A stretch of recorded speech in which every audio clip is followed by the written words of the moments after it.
Hello viewers, ഞാൻ ഈ ഒരു വീഡിയോ ചെയ്യുമ്പോൾ ഇത് കണ്ടിട്ട് ഒരുപാട് പേര് നെഗറ്റീവ് കമൻറ്റ് ഇടാനോ അല്ലെങ്കിൽ ഈ ഒരു സത്യം അംഗീകരിക്കാൻ പറ്റാത്തവരുണ്ടായിരിക്കും. നിങ്ങൾ അംഗീകരിച്ചാലും അംഗീകരിച്ചിട്ടില്ലെങ്കിലും ഞാൻ പറയുന്ന സത്യം ഞാൻ പറയുക തന്നെ ചെയ്യും. അപ്പോൾ എന്താണെന്ന് വെച്ചാൽ, പണ്ടെപ്പോഴും ഞാനും നിങ്ങളും ഒക്കെ കേട്ടിട്ടുണ്ടായിരിക്കുന്ന ഒരു കാര്യമാണ് മണി കനോട്ട് ബൈ ഹാപ്പിനെസ്. പണം കൊടുത്താൽ നമുക്ക് സന്തോഷം വാങ്ങാൻ കിട്ടൂല എന്ന്. ഇതിലും വലിയൊരു നുണ നമ്മൾ കേൾക്കാനുണ്ടോ? പണം ഉണ്ടെങ്കിൽ നമുക്ക് എല്ലാ വിധത്തിലുള്ള സന്തോഷം ഈ ഒരു ദുനിയാവെന്ന് നമുക്ക് കിട്ടും എന്നാണ് എൻ്റെ ഒരു അഭിപ്രായം. ഇപ്പോൾ ഉദാഹരണത്തിന് ചില കാന്താരികളൊക്കെ പറയൂലേ, ഏട്ടായിൻ്റെ സ്നേഹമാണ് വലുത്, കഞ്ഞി മുളകും കഴിക്കാനാണെങ്കിലും ഞാൻ ഏട്ടായിൻ്റെ കൂടെ ഉണ്ടെങ്കിൽ എനിക്ക് അതുവരെ ഭയങ്കര സന്തോഷമാണ്, അതുകൊണ്ട് ഞാൻ ഏട്ടായിൻ്റെ കൂടെ ജീവിക്കാനാണ് ഇഷ്ടപ്പെടുന്നത്, എനിക്ക് പണം ഒന്നൊരു വിഷയമല്ല എന്ന് പറയും. തുടക്കത്തിൻ്റെ ആവശ്യത്ത് പറയുന്നതാണ്. എവിടെ നിന്നാണ് പറയുന്നത് നോക്കണം. അച്ഛൻ്റെയോ അല്ലെങ്കിൽ അപ്പൻ്റെയോ ഒക്കെ തണലിൽ നിന്ന് മന്തിയും ബിരിയാണിയൊക്കെ കഴിച്ചുകൊണ്ടിരിക്കുമ്പോഴാണ് ഈ പറഞ്ഞ പച്ചമുളകും കഞ്ഞി കുടിക്കാനുള്ള ത്വര വരുന്നത്. അപ്പോൾ തിന്നിട്ട് എല്ലിൻ്റെ ഇടയിൽ കൊടുക്കുമ്പോഴുള്ള കയ്പ്പ് അറിയില്ല, ആ ഒരു സംഭവമാണ്. ഇനി ഈ പച്ചമുളകും കഞ്ഞിയും കുടിച്ച് ഒരാഴ്ച രണ്ടാഴ്ച പോയി കഴിയുമ്പോഴായിരിക്കും ഇതിൻ്റെ എരിവും പുളിയൊക്കെ നമ്മൾ ശരിക്കും അറിയുക. അത് അറിഞ്ഞു കഴിയുമ്പോൾ അയ്യോ വേണ്ടായിരുന്നു എന്നൊക്കെ തോന്നും. അപ്പോൾ ചിലപ്പോൾ തിരിച്ചു വരും, അല്ലെങ്കിൽ അവർ ജീവിതത്തിൽ വലിയ കടങ്കൈകളും കാര്യങ്ങളൊക്കെ എടുക്കും. അപ്പോൾ ഈ പറഞ്ഞ സ്നേഹം കൊണ്ട് കാര്യമുണ്ടോ? സ്നേഹമാണോ പണമാണോ വലുത്? ഗൈസ്, ഓഫ് കോഴ്സ് പണം തന്നെയാണ്. ചിക്കിളി ഇല്ലെങ്കിൽ സ്നേഹമൊന്നും നിൽക്കൂല, അധികം നേരമൊന്നും നിൽക്കൂല. കുറച്ച് കഴിയുമ്പോൾ ഈ പറഞ്ഞ വയറ്റിൽ നിന്ന് വിശപ്പിൻ്റെ വിളിയൊക്കെ വരും. അപ്പോൾ ഈ പറഞ്ഞ പണം തന്നെ വേണ്ടി വരും. ഓക്കെ, അപ്പം അങ്ങനെ. ഇനി ചില മണ്ടന്മാർ പറയും പണത്തിനേക്കാളും വലുതാണ് ഫ്രണ്ട്ഷിപ്പ് എന്ന് കേട്ടോ. അപൂർവം ചില ഫ്രണ്ട്സൊക്കെ ഉണ്ടായിരിക്കും. നമ്മൾ എത്ര സാമ്പത്തിക പ്രയാസങ്ങൾ നേരിടുമ്പോഴും നമ്മളെ കൂടെ നിൽക്കുന്ന അപൂർവം ചില ഫ്രണ്ട്സ് ഉണ്ടായിരിക്കും. ഓക്കെ ഫൈൻ, അവരിങ്ങോട്ട് മാറ്റി നിർത്താം. ഇനി ബാക്കിയുള്ള ഈ 90% ഫ്രണ്ട്സിൻ്റെ കാര്യം എടുത്തു നോക്കുക. നമ്മളെ കയ്യിൽ പണം ഇല്ലെങ്കിൽ നമ്മൾ വിളിക്കുമ്പോൾ അവർ ഇവൻ വിളിക്കുന്നുണ്ട്, ഇവൻ മിക്കവാറും വിളിച്ച് എന്തിനായിരിക്കും പണം കടം വാങ്ങാനൊക്കെ എടുക്കണ്ട, ഇപ്പം എടുത്താൽ പണം ഇല്ല എന്നൊക്കെ പറയേണ്ടി വരും. അത് ബുദ്ധിമുട്ടാണ്, വെറുതെ കള്ളം പറയണ്ടല്ലോ, ഫോൺ എടുത്തില്ല എന്തെങ്കിലും തിരക്കില്ല എന്നൊക്കെ പറയാം എന്നൊക്കെ വിചാരിച്ചിട്ട് ഫോൺ എടുക്കൂല, മെസ്സേജ് നോക്കൂല. ഇങ്ങനെയൊക്കെ കുറച്ച് ഫ്രണ്ട്സുകൾ ഉണ്ടായിരിക്കും. അപ്പോൾ നിങ്ങൾ ഫ്രണ്ട്ഷിപ്പ് ഇങ്ങനെ പോകുന്നത് കാണാം. ഇൻ കേസ് നിങ്ങൾ നല്ല പൈസയൊക്കെ ഉണ്ടായി, നല്ല കമ്പനിയൊക്കെ ആയി, നല്ല നിലയിലാണ് നിങ്ങൾ ജീവിക്കുന്നതെങ്കിൽ നിങ്ങളെ ഇങ്ങോട്ട് തിരഞ്ഞു വരും. നിങ്ങൾ 1ാം ക്ലാസ് പിടിച്ചപ്പോൾ നിൻ്റെ ബാക്കിലെ ബാക്കിൽ അങ്ങേ അറ്റത്തിരുന്ന കുട്ടിയാണ് ഞാൻ എന്നൊക്കെ പറഞ്ഞിട്ട് ഇങ്ങോട്ട് വന്ന് പരിചയപ്പെടാൻ വരും. അങ്ങനെ ഇങ്ങോട്ട് വന്ന് ഫ്രണ്ട്ഷിപ്പ് പുതുക്കും, ഇങ്ങോട്ട് വന്ന് ഫ്രണ്ട്ഷിപ്പ് മെയിൻറ്റെയിൻ ചെയ്യും. അപ്പോൾ ഫ്രണ്ട്ഷിപ്പാണോ ചിക്ലിയാണോ വലുത്? ചിക്ലി തന്നെയാണ്. കാരണം ചിക്ലി ഉള്ളവൻ ഈ പറഞ്ഞ ഫ്രണ്ട്ഷിപ്പൊക്കെ നിങ്ങളിലോട്ട് ഇങ്ങനെ അട്രാക്റ്റ് ചെയ്യുന്നത് കാണാൻ പറ്റും. പക്ഷേ ചിക്ലി ഇല്ലെങ്കിൽ ഈ പറഞ്ഞ ഫ്രണ്ട്സുകളൊക്കെ ഏത് വൈക്കേ പറഞ്ഞ് പോയതെന്ന് പോലും കാണാൻ പറ്റില്ല. ഒപ്പം പഠിച്ച പലരും എവിടെ എന്താണെന്നൊന്നും അറിയില്ല. നിങ്ങൾ ഈ ഗെറ്റ് ടുഗദറിനൊക്കെ കൂടുമ്പോഴേ ഏറ്റവും കൂടുതൽ ഉയർന്നു കേൾക്കുന്ന ഒരു ചോദ്യമാണ്, ഇപ്പം എന്താ ചെയ്യുന്നതെന്ന്. ഇപ്പം എന്താ ചെയ്യുന്നത്?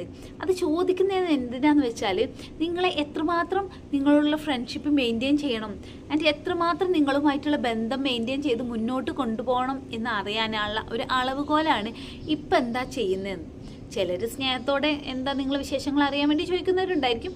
ഒട്ടുമിക്ക ആളുകളും ഈ ഒരു ഫ്രണ്ട്ഷിപ്പ് മുന്നോട്ട് കൊണ്ടുപോകണോ എന്നൊക്കെ അറിയാൻ വേണ്ടിയിട്ട് ചോദിക്കുന്നതാണ്, അല്ലെങ്കിൽ എത്രമാത്രം റെസ്പെക്റ്റ് ചെയ്യണം എന്നൊക്കെ അറിയാൻ വേണ്ടിയിട്ട് ചോദിക്കുന്നതാണ്. ചില ആളുകൾ പരിചയപ്പെടുമ്പോഴല്ലേ എന്താ പേര് കഴിഞ്ഞാൽ അടുത്ത ചോദ്യം തന്നെ വരിക, എന്താ ചെയ്യുന്നതെന്നല്ലേ.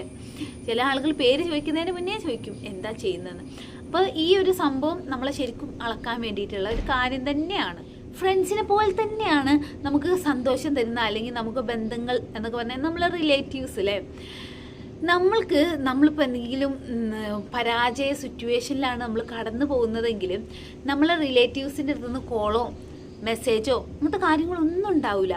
പക്ഷേ നമ്മളൊന്ന് സക്സസ് ആയി, നമുക്ക് വല്ല IAS കിട്ടി, അല്ലെങ്കിൽ ജീവിതത്തിൽ വലിയ എന്തെങ്കിലും കാര്യങ്ങളൊക്കെ വന്നാൽ നമ്മുടെ ബന്ധം എന്നൊക്കെ പറഞ്ഞാൽ അമ്മായിൻ്റെ മൂത്തമ്മാൻ്റെ നാത്തൂൻ്റെ മോൻ്റെ വീട്ടിലുണ്ടാവുന്ന കല്യാണം വരെ നിങ്ങൾ വിളിക്കും. പക്ഷേ ഇൻ കേസ് നിങ്ങൾ എന്തെങ്കിലും ട്രാജഡി സിറ്റുവേഷനിലാണെങ്കിൽ തൊട്ടപ്പുറത്ത് വീട്ടിലത്തെ ആൾ ചിലപ്പം നിങ്ങളെ കല്യാണം വിളിക്കാൻ മറന്നെന്ന് വരും. ഇതിൻ്റെ ഒരു സംഭവം അങ്ങനെയാണ്. നമ്മളെക്കുറിച്ച് ആളുകൾ മറക്കാനുള്ള സാധ്യത, പണം ഇല്ലാത്തവനെ മറക്കപ്പെടാനുള്ള ആ പണം ഇല്ലാത്തൊരു വ്യക്തി മറക്കപ്പെടാനുള്ള സാധ്യത വളരെ കൂടുതലാണ്. ഇതൊന്നും മനഃപൂർവ്വം അല്ല കേട്ടോ. അപ്പം എന്താണെന്ന് വെച്ചാൽ ഈ പണം ഉള്ളവരെ കുറിച്ചിട്ട് ഓർമ്മ ഉണ്ടാവാനുള്ള സാധ്യതയൊക്കെ വളരെ കൂടുതലാണ്. ഇനിയിപ്പോൾ നാട്ടിലെ കുറച്ച് ആളുകളൊക്കെ ഉണ്ടായിരിക്കും അല്ലേ. നാട്ടിലിപ്പോൾ എന്തെങ്കിലും ഒരു ഇനിയിപ്പോൾ നാട്ടിലെന്തെങ്കിലും പരിപാടിയൊക്കെ നടക്കുകയെന്ന് വിചാരിക്കും.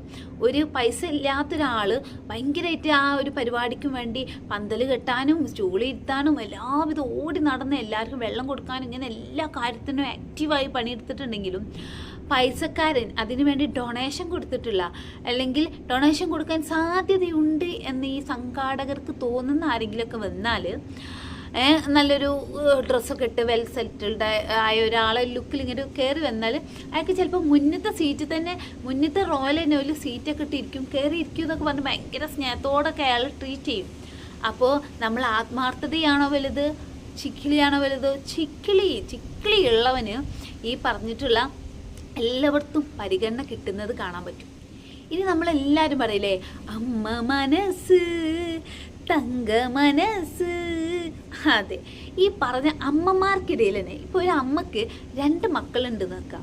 ആ 2 മക്കളിൽ ഒരാൾ ഭയങ്കര ഫിനാൻഷ്യലി സംഭവമൊക്കെയാണ് എന്നൊക്കെ വിചാരിച്ചാൽ, ഈ പാവപ്പെട്ട മകന് ഇത് ചിലപ്പം വിരോധമൊക്കെ വരാൻ, നെഗറ്റീവ് കമൻ്റൊക്കെ വരാൻ സാധ്യതയുള്ളൊരു കാര്യമാണ്. പക്ഷേങ്കിലും എനിക്ക് നേരിട്ട് അനുഭവമുള്ള കുറച്ച് അമ്മമാരെ കേസ് ഞാനിങ്ങനെ വിലയിരുത്തിയിട്ടോ. അപ്പോഴൊക്കെ ഈ ഒരു സക്സസ്ഫുൾ ആയ മക്കളോട് ഈ അമ്മമാർക്ക് കുറച്ച് സ്നേഹവും അവരെ കുറിച്ച് ഇങ്ങനെ പുകഴ്ത്തി പറയുന്ന സംഭവങ്ങളൊക്കെ കേട്ടു. സെയിം അമ്മയുടെ വയറ്റിൽ നിന്ന് വന്ന എന്താ പറയുക, കുത്തുപാള എടുത്ത അല്ലെങ്കിൽ പരാജിതനായി എന്ന് സമൂഹം ചിത്രീകരിച്ചിട്ടുള്ള, അല്ലെങ്കിൽ കുറച്ച് പൈസ കുറവുള്ള ഒരാൾ തൊട്ട് മുന്നിലുണ്ടെങ്കിൽ അയാളെ മുന്നിൽ വെച്ചിട്ട് ഈ പൈസയുള്ള സക്സസ് ആയ ആളെ പറ്റി ഇങ്ങനെ പൊക്കി പറയില്ലേ. അപ്പോൾ അത് കേട്ടുകൊണ്ടിരിക്കുന്ന മകൻ്റെ അവസ്ഥ കുറച്ച് പരിതാപകരമാണ്. ഇങ്ങനെ പറയുന്ന ഒരുപാട് അമ്മമാരെ കണ്ടിട്ടുണ്ട് കേട്ടോ. സംഭവം അമ്മയൊക്കെയാണ് എന്നൊക്കെ പറയെങ്കിലും എന്താ ചെയ്യുക, മനുഷ്യന്മാരായിപ്പോയില്ലേ. ഇനി ഈ പറഞ്ഞ സംഭവം അമ്മക്കായിക്കോല്ലോ അച്ഛനായിക്കോട്ടെ എല്ലാവർക്കും ബാധകമാണ് കേട്ടോ. എക്സ്പെഷ്യലി അച്ഛനെ അമ്മയേക്കാൾ കൂടുതൽ പെങ്ങന്മാരൊക്കെ ഉണ്ടെങ്കിലാണ് ഇത് ഏറ്റവും കൂടുതൽ നമുക്ക് കാണാൻ പറ്റുക. അതായത് ഇപ്പോൾ 2 ആങ്ങളാരുണ്ടെന്ന് വിചാരിക്കുക. അതിലൊരാങ്ങള നല്ല ഫിനാൻഷ്യലി സെറ്റാണ്, ഗൾഫിലൊക്കെ പോയി വരുമ്പോൾ നല്ല ചോക്ലേറ്റും കാര്യങ്ങളൊക്കെ കൊണ്ടുവരും, ഇവരെ ഫിനാൻഷ്യലി സഹായിക്കും, വീട് വെക്കാൻ സഹായിക്കും, മറ്റ് ഗിഫ്റ്റുകളും കാര്യങ്ങളൊക്കെ കൊടുക്കും. മറ്റേ ആങ്ങള പ്രത്യേകിച്ച് ജോലിയൊന്നുമില്ല, കൂലിപ്പണി അങ്ങനെ എന്തെങ്കിലും വരുമാനമൊന്നുമില്ല, അതിങ്ങനെ അങ്ങോട്ടും ഇങ്ങോട്ടും ഒക്കെ നടക്കുകയാണെങ്കിൽ ആരോടായിരിക്കും സ്നേഹം? ഉറപ്പായിട്ടും ഈ പണക്കാരനായ ഏട്ടനോടായിരിക്കും. ഏട്ടനോട് ഭയങ്കര സ്നേഹമായിരിക്കും, ഏട്ടനെ പറ്റി പറയാൻ 100 നാവായിരിക്കും.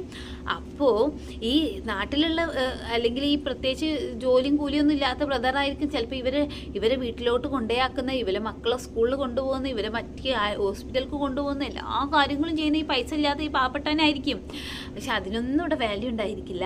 അവർ വരുമ്പോൾ കുറച്ച് പൈസ ഒക്കെ ഉള്ള അല്ലെങ്കിൽ മിഠായി കൊണ്ടുവരുന്ന ആ ഒരു ടീമിനോടായിരിക്കും ഈ പെങ്ങന്മാർക്ക് കുറച്ചുകൂടി ഒരു ചായ്വ് ഉണ്ടായിരിക്കുക. അവരോടായിരിക്കും സ്നേഹം പ്രകടിപ്പിക്കുക. ഇവരോട് ഞാൻ സ്നേഹമൊക്കെ ഉണ്ടായിരിക്കും, പക്ഷെ എന്താ അറിയില്ല, പ്രകടിപ്പിക്കാറില്ല. അതൊരു റിയാലിറ്റിയാണ്.